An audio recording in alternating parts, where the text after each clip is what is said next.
Halo teman-teman, pada video pembelajaran kali ini kita akan belajar mengenai perumusan dan penetapan Pancasila sebagai dasar negara. Nah, sasaran pada video ini untuk peserta didik kelas 7 SMP.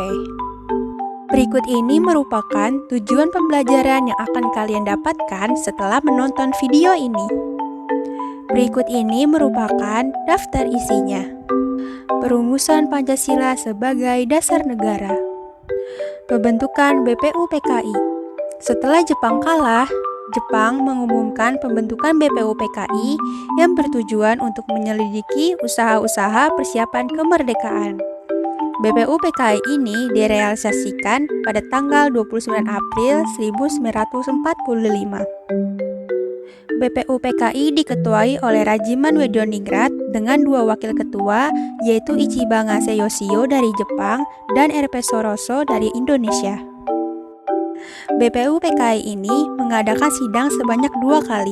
Sidang pertama dilaksanakan pada tanggal 29 Mei sampai dengan 1 Juni dengan membahas dasar negara. Dan sidang kedua berlangsung pada tanggal 10 sampai 17 Juli dengan membahas rancangan Undang-Undang Dasar. Perumusan dasar negara. Usulan mengenai dasar negara Indonesia dalam sidang pertama BPUPKI secara berurutan dikemukakan oleh Muhammad Yamin, Supomo, dan Insinyur Soekarno. Berikut ini merupakan usulan dari Muhammad Yamin. Setelah selesai berpidato, Muhammad Yamin menyampaikan konsep mengenai dasar negara Indonesia secara tertulis kepada ketua sidang. Berikut ini merupakan konsep yang diusulkan oleh Muhammad Yamin. Selanjutnya, pada tanggal 31 Mei, Supomo menyampaikan pidatonya tentang dasar negara. Berikut ini merupakan usulan dasar negara menurut Supomo. Lalu, pada tanggal 1 Juni, Insinyur Soekarno menyampaikan pidato juga tentang dasar negara. Berikut ini merupakan usulan dasar negara menurut Soekarno. Nah, dalam sidang itu pun Insinyur Soekarno mengatakan bahwa dasar negara tersebut bukan dinamakan Pancadharma. Atas petunjuk seorang teman ahli bahasa, rumusan dasar negara tersebut dinamakan Pancasila.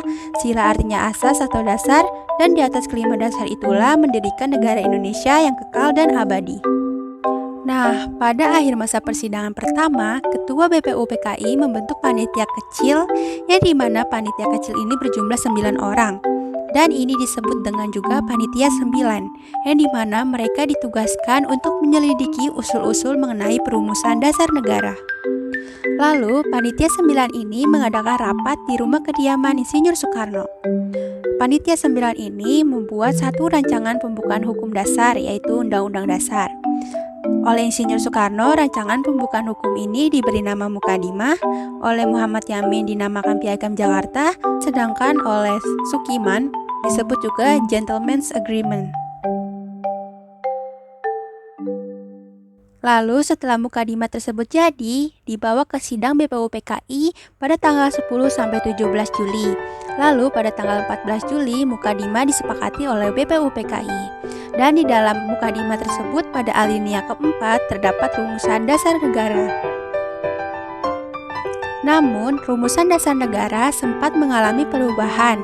Hal itu dikarenakan wakil-wakil Protestan dan Katolik dari wilayah yang dikuasai oleh Angkatan Laut Jepang merasa keberatan dengan bagian kalimat pertama pada rumusan dasar negara. Dengan demikian, berikut ini merupakan rumusan dasar negara yang tercantum dalam pembukaan Undang-Undang Dasar 1945. Penetapan Pancasila sebagai dasar negara.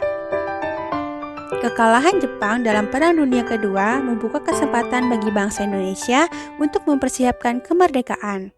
Setelah menyelesaikan tugas, BPUPKI dibubarkan dan digantikan oleh PPKI yang bertujuan untuk mempersiapkan kemerdekaan Indonesia yang didirikan pada tanggal 7 Agustus 1945.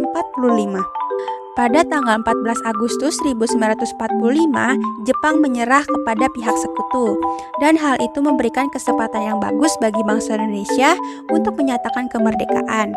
Lalu, pada hari Jumat tanggal 17 Agustus 1945, Insinyur Soekarno didampingi oleh Muhammad Hatta memproklamasikan kemerdekaan bangsa Indonesia ke seluruh dunia. Lalu keesokan harinya, pada tanggal 18 Agustus, PPKI melaksanakan sidang dan menghasilkan keputusan sebagai berikut. Nah, itu dia teman-teman cerita singkat yang dapat aku berikan dari perjalanan para tokoh bangsa dalam merumuskan dan menetapkan Pancasila sebagai dasar negara. Diharapkan setelah menonton video ini, kalian menjadi lebih paham ya. Terima kasih sudah menonton. Bye-bye.